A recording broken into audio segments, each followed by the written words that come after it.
ආයුබෝවන් පුතේ බෞද්ධසනක් වේවා. ආයුබෝවන් සිතුම් ඇහෙන්නේ නැද්ද?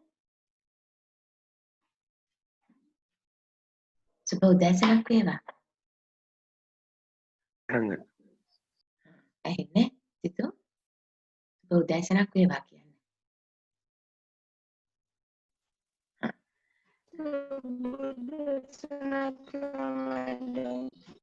හරි පුතේ දුල්ම බොහොම ස්තුතියි මතක් කළා කිව්වට. අද මේ උදේ පොඩක් පොඩි ප්‍රශ්නයක් ආවා එකපාරටම. ඒකයි එන ටිකක් පරක්කුනේ. අපි දාපු ලින්ක් එක වැඩ කරේ නෑ. අපි අද කාලේ ගියපු නිසා දාලා තියෙන අපේ සාමාන්‍ය පෙළ උපකාරක සම්මන්ත්‍රණ ප්‍රශ්න පත්‍රයේ අතුලත් ප්‍රශ්න පත්‍රය සාකච්ඡා කරමු. ළමයි එනකන් පළවෙනි ටික කතා කරමු. මම සමහරු කරලා ඇති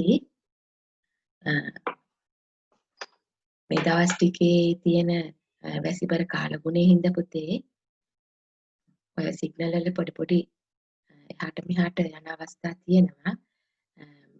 බාධා આવුතින් ඒ වුණාට කමක් නැහැ එන්න. බලමු අපි පළවෙනි කොටස. පළවෙනි කොටසේ තියෙන කෙටි ප්‍රශ්න ලියන්න. එතකොට කෙටි ප්‍රශ්න වලට උත්තර ලියන්න. 1 සිට 5 ඇති කොටස් කියවා ඒවා ඇසුරෙන් අසා ඇති ප්‍රශ්න වලට කෙටි පිළිතුරු ලියන්න. දැන් මම මෑගේ මන් බිඳ මාගේ පාපිට මඩහිම වැද හොවමි. ඔයගලන්ට මතක් වෙන්න ඕනේ මේ අවස්ථාව ඇතුළත් වෙන්නේ 4 වෙනි පරක්කම් බහු රජ දවසේ කුරුණෑගල යුගයේ ලියවුණු කුස ජාතකයේ ඇතුළත් කුස ජාතකයේ කතා අවස්ථාවක් තමයි උතන තියෙන්නේ. එතකොට කුස ජාතක කතාව කියලා කියන්නේ ජාතකය කියලා කියන්නේ 523 වෙනි ජාතක කතාව 550 ජාතක කතා පොත් වහන්සේගේ ඇතුළත් වුණා. කුස ජාතකයේ කතාව මෙතනදී මම පැහැදිලි කරන්න ලෑස්ති වෙන්නේ නැහැ. මේ කතාව අවසානයේට ලං වෙලා තමයි මේ අවස්ථාව තියෙන්නේ. දැන් මම මෑගේ මන් බිඳ මෙතුවක්කල් ඉතා ආඩම්බරෙන් තමන්ගේ රූපශ්‍රිය පිළිබඳ ඉතා ආඩම්බරෙන් කල්ගෙවපු තමන්ගේ ස්වාමියා වන කුස රජුරන් පවා ගණන් නොගත්තු ප්‍රභාවතියට යම් හේතු නිසා ඔහුගේ සිදු වුණා. එතකොට ඒ අවස්ථාව දැනගෙන තමයි මේ කියමන කියන්නේ. දැන් මම මෑගේ මන් බිඳ මාගේ පාපිට මඩෙහි වැද හොවමි. මෙම සිතුවිල්ල පහළ වූයේ කාගේ සිතේද? එතකොට පිළිතුර තියෙනවා කුස රජතුමාගේ එහෙම නැත්නම් බෝධිසත්වයන්ගේ. මෙහි මෑ යනුවෙන් අදහස් කරන්නේ කවුරුන් ගැනද? ප්‍රභාවතිය නැත්නම් ප්‍රභාවති දේවිය. මෙහෙමම ලියන්න. ප්‍රභාවති බිසව ඒ ආකාරයෙන් ලියන්න. ඊළඟ සුභාෂිතේ කාව්‍ය පන්තිය රචනාවෙන් මේ සීතාවක යුගයේදී අලගිය වන්න කොමිටුතුමා විසින් රචිත සුභාෂිත කාව්‍ය පන්තිය ලියන්නේ මේවක පැවති සමාජ වාතාවරණයක් එක්කලා පිරිහි සමාජය නැවත සාරධර්ම ඇති කරලීම සඳහා උපදේශාත්මක කාව්‍ය ග්‍රන්ථයක් ලෙස තමයි මෙය නිර්මාණය වෙන්නේ. බලමු අපි කවිය. නපුරු කලට සතහට පැමිණිත වෙහෙස ඉතුරු නොවේ කල පව් පල දෙවා මිස තඹුරු වනය මුකුලිත වන බව හවස කවුරු විසින් වැළකිය හැකි මේ දිය කුස. ඉතින් මේ කවිපන්තිය තද කළු අකුරින් මුද්‍රිත පදවල අර්ථය ලියන්න. සමස්තයක් විතරක් මේ කවිය අර්ථය කතා කරොතින් නපුරු කලට සතහට පැමිණිත වෙහෙස නපුරු කාලයට එක්කෙනාගේ නපුරු කාලයට සතහට කියන්නේ මිනිසුන්ට පැමිණිත වෙහෙස මිනිස්සු වෙහෙස කරන්න කරදරයටපත් කරන්න නපුරු කාලේ එක දේවල් සිදු වෙනවා. එදුරු නොවේ කලපව් පල දෙවා මිස එදුරු නොවේ කලපව් පල දෙවා මිස මොකද එතනදි කියන්නේ ඒවා දුරු වෙන්නේ නැහැ. ඒ එන කරදර දුරු වෙන්නේ නැහැ. Taman විසින් කරන ලද පව් ඒවා පළ දීලා මිසක් කියලායි කියන්නේ. ඒතර බොහොම සරල ලෙස උපදේශය ලබා දෙනවා මිනිසුන්ට. තඹුරු වනය මුකුලිත වන බව සවස. තඹුරු වනය කියන්නේ නෙළුම් මල් වලින් පිරුණු විලක්. මුකුලිත කියන්නේ පාරවන වන බව සවස හවසට සූර්යාලෝකය නැති වෙනකොට නෙළුම් මල් පර වෙලා යනවා, මුකුලිත වෙලා යනවා. කවුරු විසින් වැළකිය හැකි මේ දී කුස? කාටද පුළුවන් මේ වළක්වන්න? මේ ලෝකයේ තුල ඉන්න කාටද පුළුවන් මේ දේ වළක්වන්න කියලායි කියන්නේ. ඒතර නපුරු කාලයට මිනිසුන් වෙත පැමිණෙන කරදර විපත් නැති වෙන්නේ නැහැ. ඒ කරදර ඒ කාලෙට ඒවා ගෙවලා ඉවර කරන්න ඕනේ. ඒක දෘෂ්ටාන්තයක් මගින් පැහැදිලි කරනවා. නැත්නම් උපමාවක් මගින් කවියා පැහැදිලි කරනවා. රාත්‍රී හවස් කාලයේ එළඹෙත්ම තඹුරු වනය නැත්නම් නෙළුම් මල් වනය පරවී යන්නක්සේ මේ ඇතුළත් සිද්ධාන්තය කාටනම් වෙනස් කළ හැකිද කියලා අහනවා මේ ලෝකයේ ඉන්න. එතකොට තද කළුවක් වලින් මුද්‍රිත පදවල ඉන්න දිහෙලට මොකක්ද ප්‍රශ්නේ? දිහෙල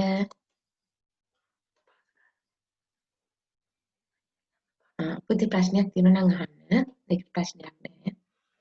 තද කළුවක් වලින් මුද්‍රිත පදවල අර්ථය ලියන්න. එතකොට ඒ අර්ථය තමයි නපුරු කාලයට කියලා කියන්නේ. නපුරු කාලයට ඔය කියන්නේ අපල කාලයට එහෙම කියලා. යාත්ම පෙර ආත්මවල කරන ලද අකුසල කර්ම පරිසම් දෙන කාලේ තමයි නරක කාලය. මුකුලිත පරවීම. ඒතර ලේසි ප්‍රශ්න දෙකක් තමයි මුලින්ම තිබුණේ. 3. උන් මහන වූ ශෝකය අනික් සංසිඳවන්නෝ කවුරුද? උන් මහන වූ ශෝකය අනික් සංසිඳවන්නේ කවුරුද? බොහොම සංවේදී අවස්ථාවක් මෙතනදී අපිට මතක් වෙන්න ඕනේ. ධර්මසේන හිමියන් දඹදෙණි යුගයේදී ලියන සද්ධර්ම රත්නාවලිය ඇතුළත් නන්ද තෙරුන් වහන්සේගේ කතාවේ තමයි මේ අන්තර්ගත වුනේ. මේ ප්‍රකාශ කළේ කවුරුන් විසින්ද? එකපාරටම මතක් වෙන්නේ දෙසරයක් තුන්සරයක් කතා කරද්දී උඩට මතක් වෙයි. මේ ප්‍රකාශය කරන්නේ සුද්ධෝදන රජතුමා. සුද්ධෝදන රජතුමා තමන්ගේ රාහුල මුණුබුරාව බුදුරජාණන් වහන්සේගෙන් මහාන කෙරෙව්වා නැතිවෙච්ච ශෝකය දරාගත නොහැකිව කියන අවස්ථාවක්. එතකොට ගිහිලා බුදුරජාණන් වහන්සේට කියනවා ඔබ වහන්සේ මහානදම් පුරන්නට ගියාට පස්සේ නන්ද කුමරුන්ගේ හා රාහුල කුමරුන්ගේ මුණ බලලා ඒ දුක නිවා ගත්තා. ඊට පස්සේ නන්ද කුමරුන් මහාන කරාට පස්සේ රාහුල කුමාරයාගේ මුණ බලලා දුක තුනී කරගත්තා. ඉතින් රාහුල කුමාරයා මහාන කරාට පස්සේ මේ කවුද මගේ මේ දුක තුනී කරන්නේ? මේ දුක දරුවන් නැතිවීමේ දුක තමන්ට පමණක් නෙමෙයි, රජ කෙනෙක්ට පමණක් නෙවෙයි, ඕනෑම කෙනෙකුට පොදු වේදනාවක් කියලා රජතුමා මෙතනදී බොහොම සංවේදී කතාවක් කියනවා. ඒට හිස නම පිළිගන්න බුදුරජාණන් වහන්සේ විනය නීතියක් පවා පනවනවා. දෙමව්පියන්ගේ කැමැත්ත නොමැතිව දරුවෙක් ශාසනයට ඇතුල් කර ගැනීමේදී ඒ පිළිබඳව විමසීමක් කළ යුතුයි කියලා. මේ ප්‍රකාශය කළේ කවුරුන් විසින්ද? එහෙමනම් සුද්ධෝදන රජතුමා. මෙම පාඨය ඇතුළත් කතාව රචනා කළේ කවුරුන් විසින්ද? ධර්මසේන හිමියන්. ඉතින් සඳහන් වෙනවා ඔයගලගේ පොතේ ඇතුළත් ඒ කොටස, ඔය රෝස පහෙන් තියෙන කොටස අනිවාර්යයෙන්ම කියව ගන්න පුතේ. ඒකේ අන්තර්ගත වෙලා තියෙනවා මේ සියලුම දේවල්. ඒකේ දක්වලා තියෙනවා, පොතේ දක්වලා තියෙනවා. සද්දම්මත් පිප්පිති මිච්ඡන්තෝ ධම්මසේන යතිස්සරෝ ආකාසී පවරං ඒතං සද්ධම්ම රත්නාවලින් කියලා. ඒක සද්ධර්ම රත්නාවලියම සඳහන් වෙනවා. මේ දඹදෙණි යුගයේදී ජීවත් වුණු ධර්මසේන හිමියන් විසින් මෙය රචනා කරා කියලා. එතකොට මේ දේවල් රෝස පාට පොටුවේ ඒ තියෙන දේවල් හැමතිස්සෙම පාඩම් කරගන්න මතක තියාගන්න. හතරවෙනි ප්‍රශ්නය. ඈබොල උඹ බඩ පුරවා ගන්නවාද? මේ අවස්ථාව ඔයගලන්ට මතක් වෙන්න ඕනේ. ඇන්ටන් චෙකෝව් ලෝක ප්‍රකට කෙටිකතා සාහිත්‍යකාරයෙක් වන ඇන්ටන් චෙකෝව් විසින් රචිත වැළපීම නම් කෙටි කතාවේ අන්තර්ගත කියමනක් තමයි මේ අවස්ථාව සම්බන්ධයෙන් තමයි අහලා තියෙන්නේ.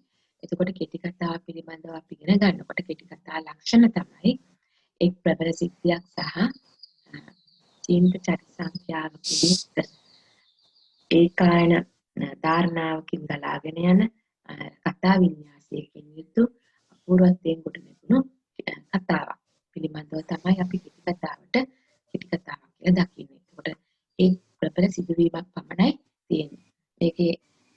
මේ කතාවෙන් දක්වන්නේ වැළපීම කෙටි කතාවෙන් දක්වන්නේ මිනිසුන් කෙරේ නිරන්තරයෙන්ම දයාව පැතිරිය යුතු බවයි. හැබැයි එසේ දයාවට ලක් නොවන මිනිසුන්ගේ එක් පැතිකඩක් තමයි මෙම කතාවේදී ප්‍රකාශ කරන්නේ. ඔයගලන්ට මතක නම් ඒකෙදි ඉවොන් පොටපොව් කියන චරිතය කරත්තකරුවාගේ පුතා මැරෙනවා කාලේ. ඒ මැරුණාම එයා හැමතිස්සෙම එයාට මුණ ගැහෙන අයට තමන්ගේ ශෝකය ප්‍රකාශ කරන්න උත්සාහ කරනවා. ඒ උත්සාහ කරද්දී එක තැනක පොතේ තියෙනවා තමාගේ මේ දුක තුනී කිරීම සඳහා තව කෙනෙක් සමග කතා කිරීම ඌට සැනසීමක්. හැබැයි තමන්ගේ පුතාගේ රූපය සිතේ මවා ගැනීම තරම් වේදනාවක් ඌට නැත කියලා. එතකොට ඒක මෙතන ඉස්සල ප්‍රශ්නෙට වගේම මේ ප්‍රශ්නේදී මේකේ දුක්බර ස්වභාවය තමන්ගේ දරුවන් නැතිවීමේ ඒ දුක්බර ස්වභාවය ඉතාපූර්වට කතාවේ ප්‍රතියමාන වෙනවා. එතකොට මෙසේ පවසන්නේ කාහටද? දැන් මේ පොටපොව්ට ඉන්න ළඟම කෙනා තමයි එයාගේ අශ්වකරත්තය මෙහෙවන අශ්වයා. ඒතර අශ්වයාට තමයි කියන්නේ අශ්වයාට කෑමට කඩලා දෙනවා කියලා පොරොන්දු වෙනවා. හැබැයි කඩලා දෙන්න හම්බ වෙන්නේ නැහැ. ප්‍රමාණවත් මුදලක් ලැබෙච්ච නැති නිසා. ඉතින් අර තමන්ගේ ළඟ ඉන්න සත්වයාට දරුවෙට වගේ තමයි කතා කරන්නේ. අශ්වයාගෙන් තමයි අහන්නේ ඈ බොල. ඔබ බඩ පුරවා ගන්නවාද කියලා අර කියමන. ඊළඟට මෙම කොටස උපුටාගත්තේ කුමන පාඩමින්ද කෙටි කතාවෙන්ද කියලා අහන්නේ. වැළපීම කෙටි කතාව. දැන් වැළපීම කෙටි කතාව කියලා කියනකොට වැළපෙනවා කට්ටිය. වැළපීම බොහොම දුක් සහිත දෙයක්නේ. ශෝකාන්තයක්නේ වැළපීම. මේ තාත්තා නිරන්තරයෙන් බලන්නේ තමන්ගේ සිතේ තියෙන දුක ප්‍රකාශ කරලා ඒ දුක නිමා ගන්න. හැබැයි එහෙම අවස්ථාවක් මේ තාත්තට නැත්තම් පොටපොව්ට හම්බ වෙන්නේ නැහැ. ඉතින් එතකොට මාතෘකාවම ඊට උචිතම මාතෘකාව දාලා තියෙන බව අපිට පෙනී යනවා වැළපීම කියලා. ඊළඟට බලමු. දකුණේ මෙන්ම උතුරෙන් හිරු නගී උදේ රන්තරු රිදීතරු හවසට පෙළට ඇති. හඳ ඇති දාට රසබර රැස් දහර හදේ පොල්ගස් මුදුනේ මෙන් තල්ගස් මුදුනේ වැති.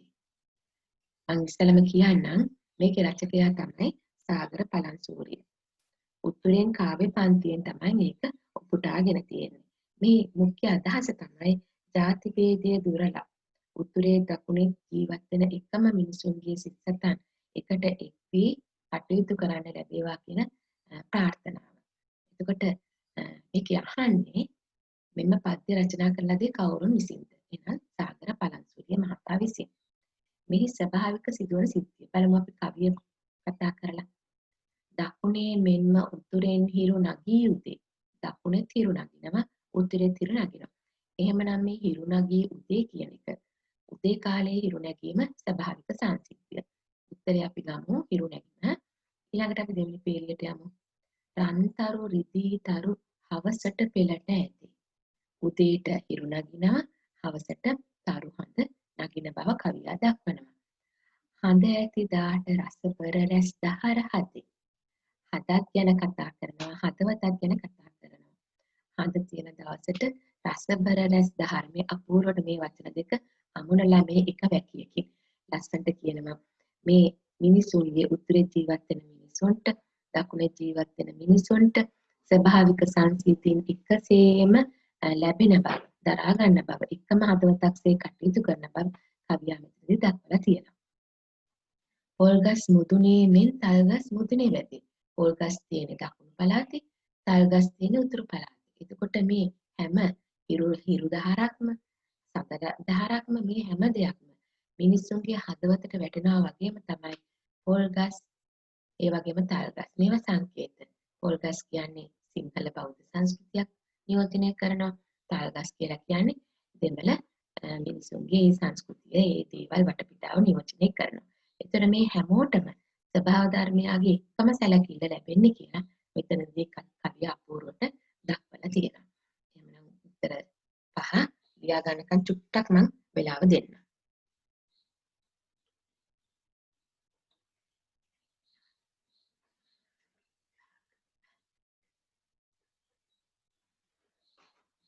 අද මේ ළමයි දන්නේ නැතුවද සහභාගී වෙලා නැත්තේ?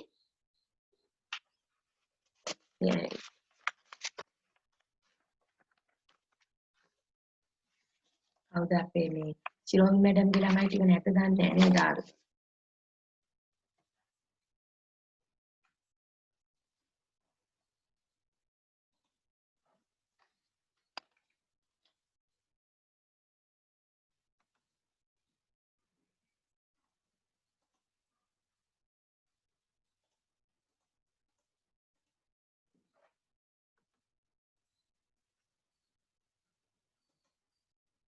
හරි අපි යමු දෙවෙනි ප්‍රශ්නෙට පුතේ.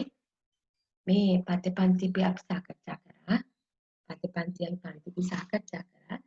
බලන්න ඒකේ තියෙනවා පහත සඳහන් පැතිපෙළ කියවා දී ඇති ප්‍රකාශ උපයෝගී කොටගෙන රසාස්වාදයේ ලියන්න. රසාස්වාදයක් තමයි ඔන්න ලියන්න තියෙන්නේ. ඒක තමයි හරි. අපි මේ ප්‍රශ්න පහ කියවමු. මෙම පැතිපෙළට පාදක වූ අත්දැකීම්. ඔන්න අත්දැකීම අහනවාමයි. යොදාගත් කාව්‍ය භාෂාව හා ආකෘතිය. කාව්‍ය භාෂාව හා ආකෘතිය පිළිබඳව විමසීමක් කරලා තියෙනවා. ඊළඟට තම අත්දැකීම් ප්‍රබලව ඉදිරිපත් කිරීමේදී සංකල්ප රූප යොදාගත් අයුරු. සංකල්ප රූප නැත්නම් අපි කියන චිත්ත රූප. කවියා යොදාගෙන ඇති දෘෂ්ටි කෝණයේ උචිත බව. අපි දන්නවා මේකෙදී අපි සාකච්ඡා කරමු දෘෂ්ටි කෝණය පිළිබඳව. කවියා මෙම කවි පෙළ මගින් ඉදිරිපත් කරන ජීවන දර්ශනය කුමක්ද? එතකොට අපි මේ කාව්‍ය පන්තිය පිළිබඳව ඉගෙනගෙන තියෙන කරුණු මේ ප්‍රශ්න ආකාරයෙන් ඉදිරිපත් කරලා තියෙනවා. ඉතා සරල මම හිතන විදිහට ඔයගොල්ලන් මේක කරලා තියෙන නිසා ගන්නව ඇති හොඳින් උත්තර ලියන්න පුළුවන්කම ඇති. බලමු අපි මේකේ පොඩි මම ඉතා කෙටියෙන් පැහැදිලි කිරීමක් කරන්නම්. එක් යුගයක ජීවනයේ සරතැස නියුමා සුමිතුර. සරතැස එක යුගයක් අපි එක යුග පහු කරලා එනවනේ. ළමා කාලය, තරුණ කාලය, මැදි කාලය, වයස කාලය නේ ඒ එක යුගයක්. එහෙනම් මෙතනදී කියන්නේ එක් යුගයක ජීවනයේ සරතැස නියුමා සුමිතුර. සුමිතුර දුර හිඳිනා ඔබ දකින්න ආයෙමි දුක කලකට පසු. එහෙනම් එක් යුගයක් කියන්නේ ළමා කාලය. ඒ පහුවෙච්ච කාලයක්නේ. ජීවිතයේ සරතැස, විඩාව, මහන්සිය ඔය අපිට තියෙන දුක් කරදර මේ සියල්ල මෙතනදී නියෝජනය කරනවා. නියුමා සුමිතුර නිකමිතුරෙක් නෙමෙයි සුමිතුරේ. ඉතා කුණුපගු මිතුරේ. මේ කවියා මෙතනදී දක්වනවා මේක රචනා කරන්නේ මොනිකා රුවන් පත්‍රණයන් තමන්ගේ දිසාපති කාමරයේදී අත්දැකීම් කරගත්තු වස්තු බීජයක් කරගත්තු නිර්මාණයක්. එතකොට මුලින්ම මට කියන්න ඕන වුණා මොනිකා රුවන් පත්‍රණයන් කියන්නේ ස්ත්‍රීන් වෙනත් යම් සමාජ අසාධාරණයන් හමුවේ කතා කරපු කිවිඳියක්. මේ කිවිඳිය නිරන්තරයෙන්ම කතාවට ලක් කරන සමාජ අසාධාරණය. සමාජයේ තියෙන විපර්යාසයන් පිළිබඳව සාකච්ඡා කරනවා.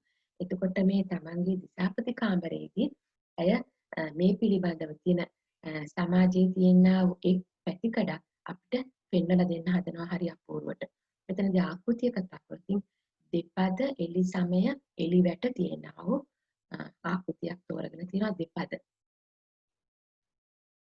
දෙපද ඊළඟට අපි කතා කරොත් උත්තම පුරුෂ දෘෂ්ටිය මුලින්ම පටන් ගන්නකොට පේනවා සරතැස නියුමා මා සුමිතුර. උත්තම පුරුෂ දෘෂ්ටියෙන් තමයි මේ කතාවක් කියන්නේ. එතකොට මේක කියවනකොට තේරෙන්න ඕනේ අපිට මේ කිවිඳිය විසින් යොදාගෙන තියෙන ශබ්ද මාධුර්ය මේ ආකෘතිය උපයෝගී කරගෙන උද්දීපනය කළ තියෙන ශබ්ද මාධුර්යයටම ගැලපෙන අර්ථ මාධුර්යයක් එක්කලා ඉතා අපූර්වට ගලපලා තියෙනවා. ඒතර මේ කවිපන්ති පුරාම අපි බලමු ඖචිත්‍ය ගුණයෙන් පිරුණු අදහස් මාලාවක් ඇති කරලා තියෙනවා. එතකොට ආයි අපි නැවත යමු එක් යුගයක කිව්වහම ඒක ගෙවා අවසන් කරන ලද යුගයක් ළමා කාලය. ජීවනයේ සරතැස නිර්මා සුමිතුර. සුමිතුර ඉතා ලැබෙදියාවක් පිළිබඳව මෙතෙන් දක්වනවා. ඉතාලම සුහදශීලී බව දක්වන මේ එක වචනයකින්. දුර හිඳිනා ඔබ දකින ආයෙමි දිව් කලකට පසු දුර හිඳිනා අපි දැන් ජීවත් වෙලා හිටපු ඒ ප්‍රදේශයෙන් දුරට ආවේ ඔබ දකින්න ආයෙමි දිව් කලකට පසු. ඔන්න අර කිව්ව යුගය දිව් කාලයකට ඉස්සෙල්ලා පසු කරපු කාලයක් කියලා අපිට දැනෙනවා. ඊළඟ බමන විදුලි පංකාවෙන් වාගැබ කැළඹෙන හඬ විස. එසඳ ඔබේ මුවඟ නැගුණු සාද තිපුල් නෑසීමට. දැන් මෙතනදී කවියා මේ අත්දැකීම් වස්තු බීජය කරගත්තු ඒ පුද්ගලයා මේ බොහොම සතුටින් තමයි තමන්ගේ දිවු කාලයකට පස්සේ මේ ළඟදී මිතුරාව හමු වෙන්නේ. හැබැයි අපිට උනත් ඕනෑම කෙනෙක්ගේ තැනකට යනකොට යම්කිසි හිතේකට චකිතයක් තියෙනවා. ඒ චකිතයම මේ තමන්ගේ හොඳම යාළුවා වුණත් දකින්න ආවම ඒ වෙලාවේ නැගෙනවා. බමන විදුලි පංකාවේ මේ තමන්ගේ හදවතේ තියෙන ඒ අර කැළඹිලි ස්වභාවයයි පෙන්වන්නේ. බමන කියන්නේ කැරකෙන. බමන විදුලි පංකාවෙන් වාගැබ කැළඹෙන හඬ. වාතයේ ආවට සෙලවෙනවා. කැළඹෙනවා. දැන් පරිසමට තිර කොළ හුලකට යනවා. හිසකෙස් තුලකට යනවා. විදුලි පංකාවක් කැරකෙනකොට ඒ දේවල් දකින්න පුළුවන්. ඒකම තමන්ගේ හිතත් කැළඹෙන බව මෙතනදී අපූර්වට දක්වලා තියෙනවා. ඊළඟ එසද ඔබේ මුවඟ නැගුණු ඒ කාලේදී ඔයාගේ මුහුණේ නැගිච්ච ඒ සිනහව සාද තෙපුල් බොහොම සතුරු සාමිච්ච කතා බහ නෑසේ මට මේ මොහොතේදී මට දැකිය අහන්න ලැබුණේ නැහැ චකිතයක් බොහොම හැඟීම්බර අවස්ථාවක් මෙතන දකින්න පුළුවන් මේසය මත ලිපි ගොනු රැස සුළඟි නොයා දී රකිමින ඒ මත හිඳිනා ගලසේ මා අභියස නිහඬය ඔන්න මෙතනදී උපමාවක් දාගෙන තිනවා ගලසේ ඔයගොල්ලන් දැකලා ඇති ඔය මේසයක් උඩ ලිපි ගොනුවක් තියෙනවා නම් ඒක සුළඟියක් නැති වෙන රඳවන ගල් තියෙන එක මෝස්තරයට හදපු. දැන් මේ අනේ ගලසේ ගලකට උපමා කරලා තියෙනවා. තමන්ගේ යාළුවව. මේසය මත හිඳිනා. මේසය මත තියෙන ලිපි ගොනු රැස. ඒ කියන්නේ මෙතනදී වගකීම් නැත්නම් රාජකාරී ස්වරූපය දරාගෙන ඉන්න බව දක්වනවා රැස. සුළඟි නොයදී රකිමින්. දැන් මේ ආවේ මිත්‍රයෙක් නේද? ඒ අර සුවදශීලී බව එළියට නොදා තමන්ගේ වෘත්තීමය භාවය රැක ගැනීමට උත්සාහ දරනවා වගේ කියලා මෙතනදි දක්වනවා. ඒ මත හිඳින ගලසේ මා අභියස නිහඬය. ඔබ නිහඬයි. මේ කියන්න තියෙන වචන රාශියක් මේ එක පැදි පෙළකින් දක්වලා තියෙනවා. බිත්තියේ ඇති සේයාරු එකිනෙක එබී බලයි. සේයාරු ඔන්න අපේ සංකල්ප රූප ලැබෙන අවස්ථාව. බිත්තියේ තියෙන පින්තූර, ඒ කෙනාගේ ඡායාරූප, ඒවයි මදහස පාගෙන ඉන්න පාර අපි දැකලා නැහැනේ. සාමාන්‍ය ඔය කාමරයක අපි ගත්තොත් අපේ ප්‍රධාන ශාලාවේදී hina වෙලා ඉන්න මුහුණ තමයි තියෙන්නේ ප්‍රභූ ජනතාවගේ. එතකොට නැත්තම් අපේ ආයතන ප්‍රධානීන්ගේ. එතකොට ඒගොල්ලන් සිනහ වෙලා ඉන්න පින්තූර මෙතනදී කවියා දක්වන්නේ එකිනෙක එබී බලයි. නැතිෙන්න ඔබේ වතහසැල් මදෙස බලා සිනා නගයි. අර ඉන්න පින්තූරවල මිනිසුන්ගේ සිනහව Tamanට හාස්‍යයට ලක් කරනවා තමන්ව. උපහාසාත්මක කියමනක් මෙතනදී දක්වනවා. ඇද්ද උඹට උඹ හිතුවේ මාගේ යාළුව පිළිගනී කියලා නේද? දැන් එහෙම නෑනේ කියන අදහසින් hina වෙනවා. උපහාසයේ මුසුමේ හැඟීම මොනතරම් අපූර්වට ඉදිරිපත් කරලා තියනවාද? බාලේ අපි ගම් දොර කිලි මඩනු මැදින් ආගමනේ ඔන්න දැන් කියන හරියටම සක්සුදක්සේ පැහැදිලි පුංචි කාලේ බාලේ අපි ගම් දොර කෙලි මඩලු මැදි නාගමන අපි බොහොම සිනහා මේ කෙලි දෙලෙන් ගත කරමින් තමයි මේ ජීවිතේ බාල කාලේ ගෙව්වේ මහදී ඇඳී ඔබ සිතුවම කොයි සැඟ විනිඳයි නොද ඒ කාලේදී ඔයා පිළිබඳ මං හිතේ ඇදගත්ත දේවල් මේ එකමාරටම වෙච්ච සිතුවීම් වලින් ඒවා කොහේ අතුරුදහන් වුණාද කියලා මමවත් දන්නේ නැහැ. ඇත්ත අපිට මේ වගේ සිදුවීම් වලට මුහුණ දෙන්න වෙලා තියෙනවා. එතකොට අපිට හිතා ගන්න බෑ ඒ හිටපු කෙනා මේ ඉන්නේ කියලා. ඒ වගේ අවස්ථා දරුවන්ටත් ඉදිරියට දැනෙන්න පුළුවන්. එක් යුගයක ජීවිතයේ සරතැස නියුමා සුමිතුර. එක් යුගයක අපි දෙන්නගේ ජීවිතේ තියෙන කටුළු දුක් සහගත දේවල් පිටාගත්තා. අපි දෙන්නට සෙවණක් වුණා. සැනසීමක් වුණා. ඒ එවෙලේ සුමිතුර අවසානයේදී කියනවා සුමිතුර. සුමිතුර කියලා කියන්නේ ඔබ ආසලෙන් බැහැරට යමි කුමටද ඔබ කිය අවසර? ඔබ ආසලෙන් මම මොකටද ඔයාගෙන් අවසර ගන්නෙ? ආවෙත් ඔයාගෙන් අවසර නැතුව ඒ ආභා පිළිගැනීමකුත් නැත්තම් මොකක්ද ආයිත් ඔබගේ මම අවසර ගන්නෙ මේ බොහොම හෘදයාංගම අවස්ථාවක්. හැබැයි ඒ හෘදයාංගම බවට දුක්සහගත සංවේදී අත්දැකීමක් තමයි අවසානයේදී දරාගෙන ඉන්නේ. ඔයාට එපා නම් මටත් එපා කියන අදහසින් තමයි මෙතනදී හැබැයි දයාබරිතව නියුමා සුමිතුර තරහකින්වත් නෙමෙයි කලකිරීමකින් යුක්තව තමයි මෙතනදී තමන්ගේ මිතුරාලගෙන් ඉවතට යන්නේ. ඔබගේ අවසර ලොකු අදහසක් වෙන ඔබගේ අවසර මොනවටද ඔයාගෙන් අවසර කියලා අහනවා. හරි මම කෙටියෙන් ඒක පැහැදිලි කරේ. මෙම පැදිපෙරට පාදපු අත්දැකීම. බලමු අපි අත්දැකීම. ගමේ එකට හැදුණු වැඩුණු මිතුරෙක් හොඳින් ඉගෙන නගරයට පැමිණ දිසාපති කෙනෙක් වූ තම මිතුරා ඔහු බැලීමට අවස්ථාවේ ඔහු නොදන්නා කෙනෙකු ලෙස සැලකීම. ඔහු නොදන්නා කෙනෙකු ලෙස සැලකීම. හරි. ඊළඟ දෙක කාව්‍ය භාෂාව ආකෘතිය. ආකෘතිය කතා කරා දෙපද ආකෘතිය එලිසමය සහිත. භාෂාව රසවත් වීම, සරල රස, ව්‍යංගාර්ථය, චිත්ත රූප මැවීම, කවිය තුළින් සමීප අත්දැකීමක් ප්‍රතිනිර්මාණය වීම. අපිටත් මේ දේවල් වෙන්න පුළුවන්. ආකෘතිය, සංවාද බස, උත්ප්‍රේක්ෂා අලංකාරය. උත්ප්‍රේක්ෂා අලංකාරය කියලා කිව්වට අපිට මේ කියන අදහසට වඩා වෙනත් අදහසක්. දැන් මේ කවියෙන් එහෙම කියන අදහසට වඩා වෙනත් අදහසක් කවියා දක්වනවා. සංකේත යොදා ගැනීම. සංකේත කියලා කිව්ව විදුලි බමන පංකාවෙන් ඊළඟට මේ ගලසේ මේසේ මත ලිපිගොනු රස සුළඟින නොයාමට තබා ඇති ගලසේ සංකේත මේ දේවල්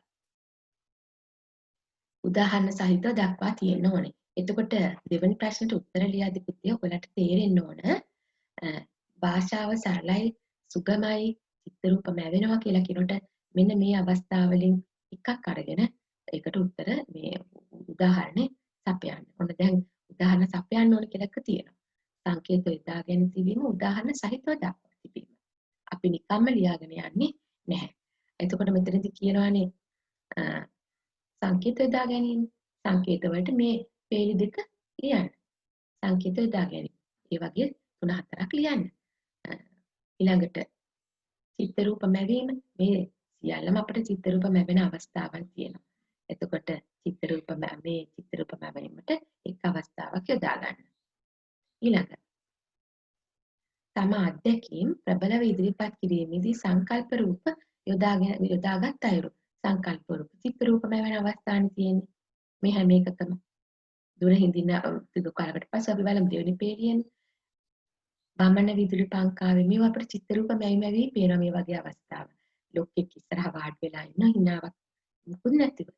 Taman දෙස බලාගෙන ඉන්නා වගේ අපිට දැනෙනවා. මේ අවස්ථා අපිට චිත්ත රූප මැවෙන අවස්ථා. මේවා වුණත් එහෙමයි. එතකොට මේ දේවල් දාලා මේ කරුණු දාලා මේ මත හිඳිනා ගලසේ බිත්තිය ඇතිසේ යාරු මේ ආකාරයෙන් අපිට මෙතන ගන්න පුළුවන්. බාලේ අපි ගම් දොර කිලි මඩුළු මැදි මේ දිනක් පුංචි කාලේ අපිට මේ දේවල් චිත්ත රූප වෙනවා. ඒතර මේ උදාහරණ වලට ලියන්න පුළුවන්. 4. කවියා යොදාගෙන ඇති දෘෂ්ටි කෝණය උචිත බව. දෘෂ්ටි කෝණය දැන් අපි දන්නවා මා කියලා හැම තියෙනවා. මදිස බලයි නේද? මට මේ වලින් අපි දන්නා උත්තම පුරුෂ දෘෂ්ටිය. එතකොට මෙතනදී අපි ලියන්න ඕනේ උත්තම පුරුෂ දෘෂ්ටිය කියලා ලියන්න ඕනේ. කිවිඳිය මේදී තම අත්දැකීම පරිකල්පනය කිරීම සඳහා යොදාගෙන ඇති උත්තම පුරුෂ දෘෂ්ටියෙන් බව දැක්විය හැකිය. එය මනාව මේ සඳහා උචිත වන බව. ඔයගොල්ලන් කරුණු දාලා ලියන්න ඕනේ. බලන්න මේකද ලියන විදිය. Taman සමග කුඩා කල ගෙවූ ජීවිතයේ සිතට දැනෙන අයුරු සිතුවීම සමග හා අද දකින වෙනස ඉදිරිපත් කිරීම උචිතය. ඖචිත්‍ය ගුණයෙන් තුරුණා කියලා කිව්වේ ඒකයි. ඖචිත්‍ය මේ යොදාගෙන තියෙන හැම වචනයක්ම තමන්ගේ අදහස් ප්‍රතිනිර්මාණය කිරීම සඳහා උපයුක්ත කරගෙන තියෙන අපූර්වට. එක් යුගයක ජීවිතයේ එසන්ද ඔබේ මුවග නැගුණු බාලේ අපි ගම් දොරකින් නැති ඔන්න ඔබේ වත හසරැලි මෙතන කියවගේ මුලින්ම පටන් ගන්න එක් යුගයක ජීවිතයේ සරත් ඇසෙන උමා සුමිතුර උත්තම පුරුෂ දෘෂ්ටියෙන් කතාව කියලා තියෙනවා. එතකොට ඊටාම ඖචිත්‍ය ගුණයෙන් යුක්ත දෘෂ්ටි කෝණයක් තෝරා ගැනීමට කවියා කිවිඳිය සමත් වී ඇති බව දක්වන්න. ඊළඟ කවියා මෙම කවි පෙළ මගින් ඉදිරිපත් කරන ජීවන දර්ශනය. ජීවන දර්ශනය තමයි අපි මේ කතා කරේ. මොනවද කියන්නේ? ගමේ හැදී වැඩුණා. නගරයට පිවිසීමත් සමග සමාජ තත්ත්වයට අනුව ජීවත් වන විට ග්‍රාමීය පරිසරයේ සියලු බැඳීම් ඉවත් කිරීමට පුළුවන් බව අපිට පුළුවන් මෙතනින් උදාහරණ කීපයක් අරගෙන ලියන්න. දුර හිඳින්න ඔබ දකින්න ආයෙමිදින් බලකට පසු. දැන් මෙතනදී ඒකම කියනවා උගත් සමාජ සාරධර්ම පිළිබඳව වටිනාකමක් ලබා නොදෙන චරිත පිළිබඳව මෙතනදී දක්වනවා. වේගවත් ආර්ථික රටාවට උන මිනිස් සිතුම් පැතුම් ගිලිහී යාම. ඉසුරුබර ජීවිතයට අවතීර්ණ වන විට තම අතීතයේ හිතාමතා අමතක කර දැමීම. කොතරම් උසස් අධ්‍යාපනයක් ලැබුවත් සාරධර්ම පෝෂණය නොවන ක්‍රමයේ ඇති වරද. සමාජ විෂමතාවයේ සේම අධ්‍යාපන විෂමතාවය. උදාහරණ යොදමින්ම මේ ලියන්න. මේක පේලිය හරි පේතේ. දෙපද පේලිය හරි අරගෙන උදාහරණ ලියන්න. විනාඩි කිහිපයක් දෙන්නම්. කිහිපයක් දෙන්නම් ලියන්න.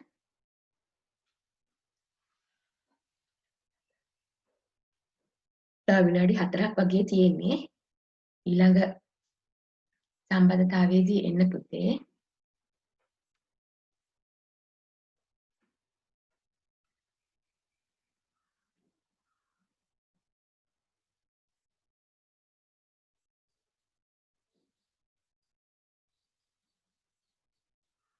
හරි අපි ඊළඟ පිටුවට යමු.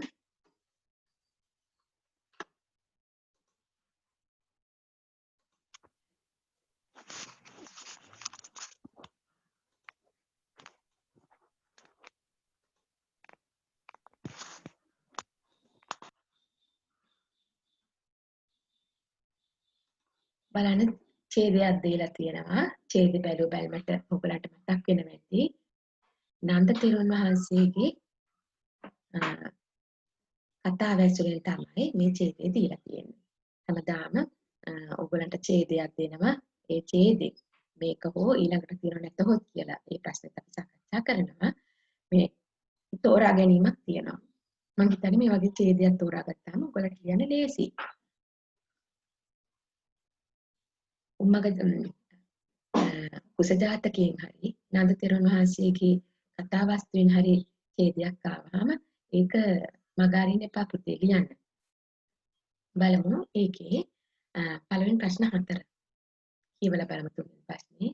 නන්ද තෙරුන් ශාසනය කලකිරි සිවුරු හැරීමට සූදානම් වූ අවස්ථාවේ අනෙක් වික්ෂුන් වහන්සේලා මේ බව බුදුරදුන්ට සැලකර සිටින අවස්ථාව. ඔන්න අපි කියවලා ඉස්සෙල්ලා ඔබට දාගන්න ප්‍රශ්න ටික.